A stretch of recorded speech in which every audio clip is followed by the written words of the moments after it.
Okay, so may I get your name and title first? Anshumali Dwivedi, CEO, Port of Algoma. So what brings you here today to the Chamber of Commerce Annual General Meeting? Well, the Chamber asked me to speak about the Port of Algoma project, and I thought it'll be a good opportunity to introduce what we're doing because a lot of people want to understand what the Port of Algoma is all about. To give you a quick background, I come from the SR Group. We're a fairly large corporation based out of Bombay in India, and we incidentally happen to be one of the largest port operators in that part of the world. And we have almost 120 million tons of operating capacity, and we are expanding. The group had a steel plant here, which we acquired a few years back, and it came with a very nice port property.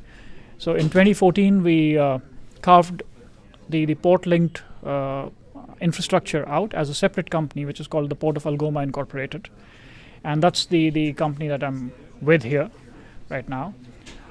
These kind of infrastructure projects, anywhere when they come up, they have a lot of economic development impact in terms of new businesses who can come up, which can utilize the port infrastructure to ship their cargo out in a more efficient manner, which is what the steel plant here does, and Tenaris Tube was doing, or some of the other local businesses have been doing at a smaller level. But we'd want to open up our gates for a wider user group, and we would want to help the other businesses see some growth with this project, because see, when we looked at this region earlier last year, when people from my group came and I came here for the first time, we were amazed with the logistical disadvantage in this resource-rich region. This is very, very resource-rich.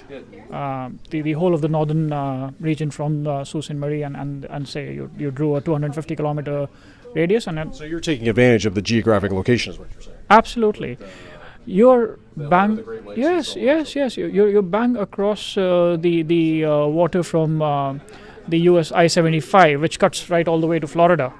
You have the Trans-Canada Highway going right past. You have the CNCP rail access. So infrastructure-wise, everything's together. You're at the center point. You're at the heart of North America. Now, historically, for the past thousands of years, I mean, this was the gathering spot for the Aboriginal communities, which would come from various places here and exchange their goods. That's how the steel plant came about here. That's how the paper mill came about here. And now that's how the port is coming about. Sorry.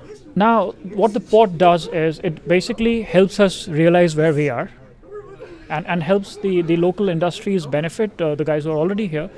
Parallelly, what we're trying to do through the city and through the Economic Development Corporation here, and the mayor's been very helpful in kind of aligning everybody's thoughts, is going after new opportunities, which we can bring to the Sioux, saying, hey, we have all this logistical advantage, and we have the right infrastructure now coming together.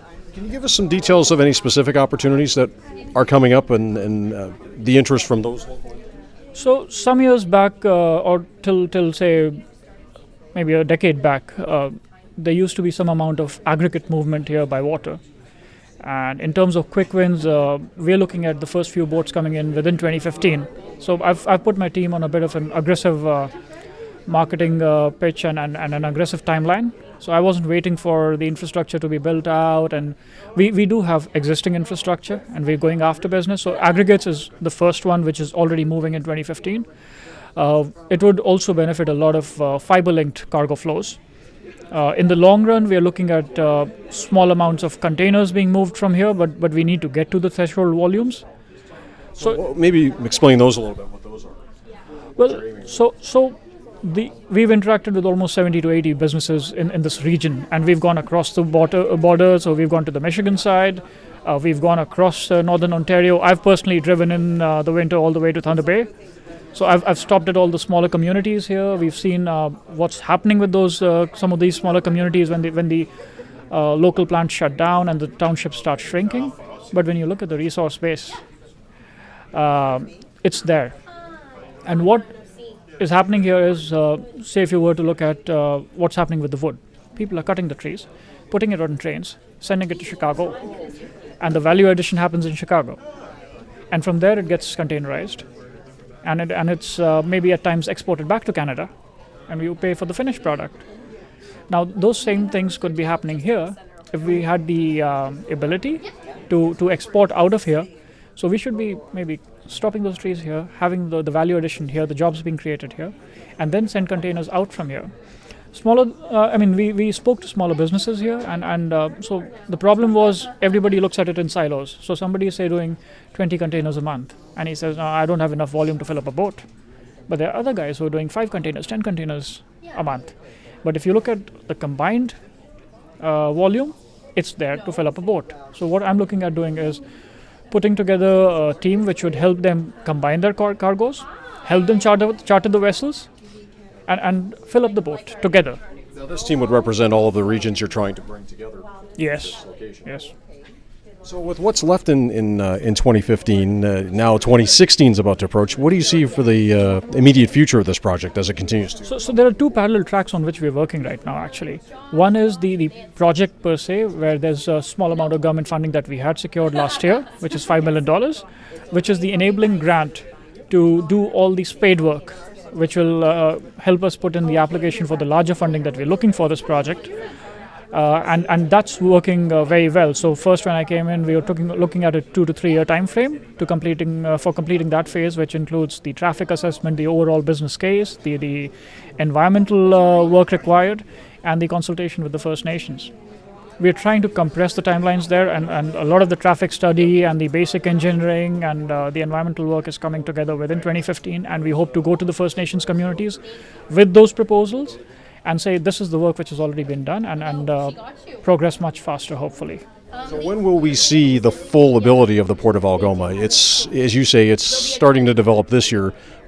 About when will we see the full effect of it?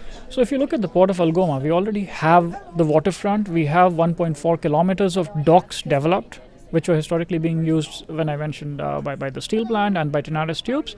So there is additional capacity available as on date. So that's the gates that we are already opening up, and we will continue to modernize these facilities as we go in a modular fashion. So the engineering study would tell us how to plan that modernization and what right kind of equipment we can pull in. Because what we're short of here is, say, heavy cargo moving equipment, the gantry cranes, and we'd love to have more of those. We would love to strengthen the docks. So are we looking at about 2017? I heard that date mentioned. So once all the spade work and all the paperwork and all the approvals are in place and the engineering is done, typically these kind of projects take 24 to 36 months to complete.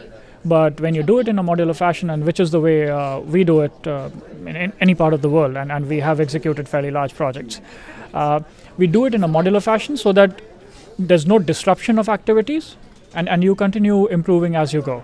So there will be cargo being handled through 2017, 2018, but yes, hopefully the final project should be getting completed around thereabouts.